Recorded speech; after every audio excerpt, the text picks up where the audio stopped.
et du Saint-Esprit. Amen. Que Dieu notre Père et Jésus-Christ notre Seigneur vous donnent la grâce et la paix. Béni soit Dieu maintenant et toujours. Ce quatrième dimanche de carême a déjà une tonalité pascale. L'antienne de graduel romain chante.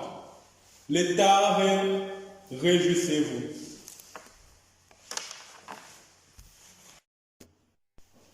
Frères et sœurs, ensemble, regardons la croix du Christ, croix qui nous sauve, croix qui nous relève.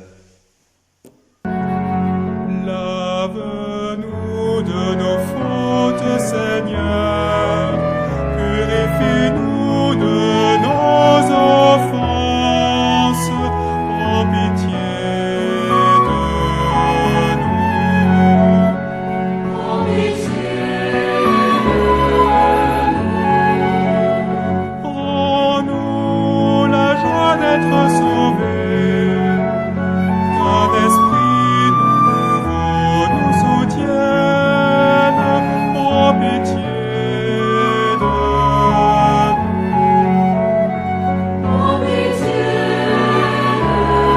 nous. Ouvre nos lèvres, Seigneur, et notre bouche annoncera ta louange, en pitié de nous. En pitié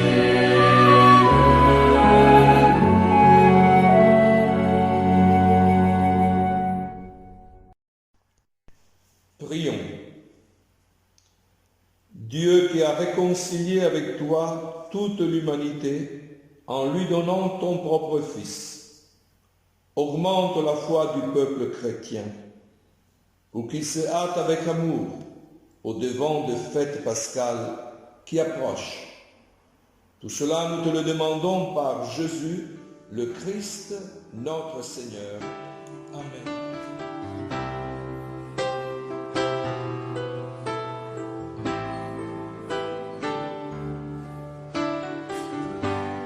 Nul n'est comme toi, nul ne peut toucher mon cœur comme toi. Je pourrais chercher éternellement, pourtant nul n'est comme toi.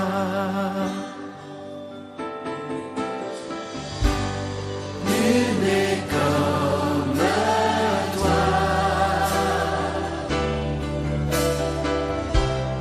Nul ne peut toucher mon cœur comme toi. Je pourrais chercher éternellement, pourtant nul n'est comme toi. En passant, le Christ vit un homme aveugle de naissance. Ses disciples lui demandèrent : « Rabbi, qui a péché, lui ou ses parents, pour qu'il soit né aveugle ?» Jésus répondit : « Ni lui ni ses parents n'ont péché, mais c'est afin que soient manifestées en lui les œuvres de Dieu. Tant qu'il fait jour, il nous faut travailler aux œuvres de celui qui m'a envoyé. La nuit vient, où nul ne peut travailler. Tant que je suis dans le monde, je suis la lumière du monde. » Ayant dit cela, il cracha à terre, fit de la boue avec sa salive, enduisit avec cette boue les yeux de l'aveugle et lui dit : « Va te laver à la piscine de Siloé », ce qui veut dire « envoyer ». L'aveugle s'en alla donc Il se lava et revint en voyant clair.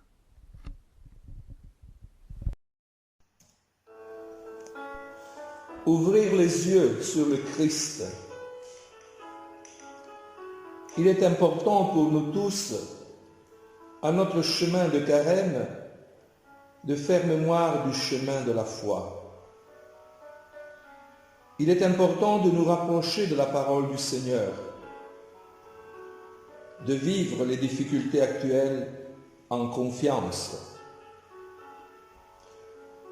Le beau récit de Saint Jean sur l'aveugle de naissance nous met devant l'affirmation centrale « Je suis la lumière du monde », dit Jésus. Jésus, un jour de sabbat, guérit un aveugle de naissance. L'aveugle guéri va parler successivement de l'homme qu'on appelle Jésus. Devant les pharisiens, il dira « c'est un prophète ». Et finalement, rencontrant à nouveau Jésus, il appelle Seigneur et lui dit « Je crois ». Mes amis, nous sommes tous confinés à cause du Covid-19. Nous sommes aveuglés par la peur. Nous sommes informés par les médias de la situation de nos pays.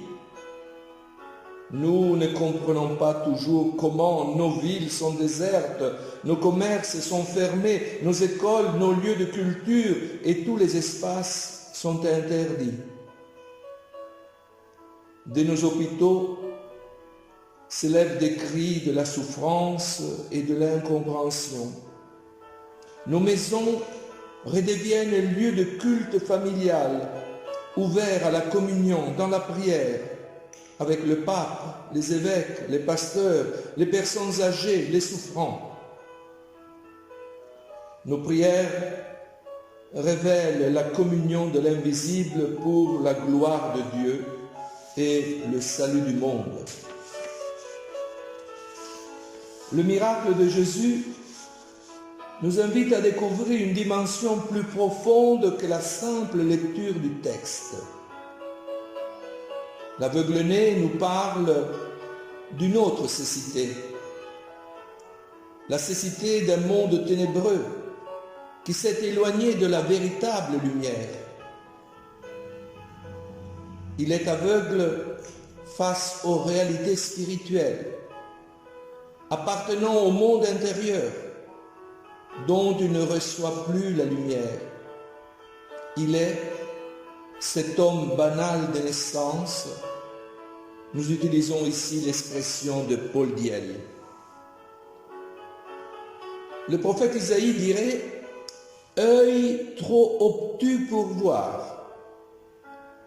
Cela afin de nous solliciter à rechercher en nous la capacité de regarder, d'écouter, de s'émerveiller face à l'incapacité de percevoir la réalité qui nous oriente vers Dieu. L'aveugle-né est victime d'une cécité essentiellement liée à un repliement sur lui-même, à un désir d'être sa propre lumière, tournant ainsi le dos à la véritable lumière, la lumière du monde, le Christ.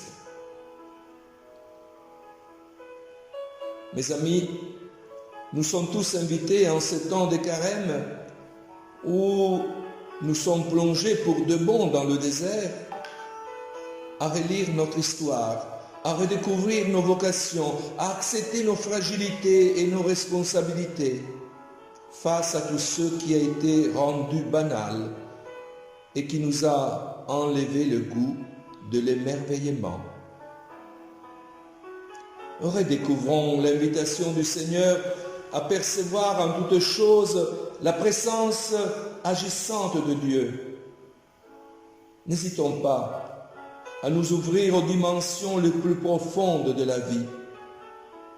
Une telle ouverture exige la dimension du cœur, un cœur suffisamment réceptif à l'amour.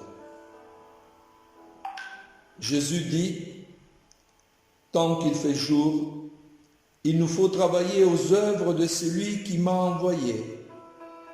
La nuit vient où nul ne peut travailler. Tant que je suis dans le monde, je suis la lumière du monde. En ce monde de banalisation, il suffit que les paroles de Jésus touchent l'aveugle qui est en chacun de nous, pour que les yeux de l'âme s'ouvrent et que l'homme comprenne l'importance de la vie essentielle. Le psaume 22 de ce dimanche nous invite ainsi à prier. Si je traverse le ravin de la mort, je ne crains aucun mal, car tu es avec moi.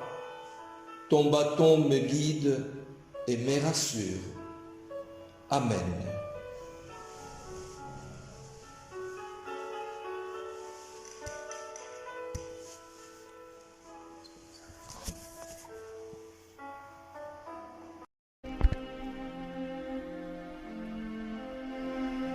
Seigneur, tu es la lumière du monde. Éclaire les cœurs des hommes et des femmes qui gouvernent les peuples, pour qu'ils cherchent avec courage à faire régner la paix et la justice dans tous les pays, et qu'ils prennent les bonnes décisions en ces temps de pandémie. Nous t'en prions. Seigneur, tu ne regardes pas les apparences, mais tu regardes le cœur de chacun. Éclaire tous les chrétiens pour qu'ils voient ceux et celles qui manquent de tout, ceux qui sont seuls, spécialement en ce moment. Nous t'en prions. Seigneur, tu es le berger qui veille à ce que les brebis ne manquent de rien. Veille sur les soignants et ceux qui contribuent à nous protéger, nous alimenter, nous apporter les services essentiels dont nous avons besoin. Nous t'en prions. Seigneur, tu suscites la confiance et l'audace de la foi chez ceux qui écoutent ta parole.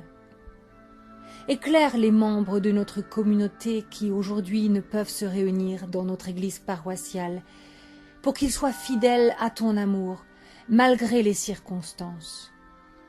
Nous t'en prions.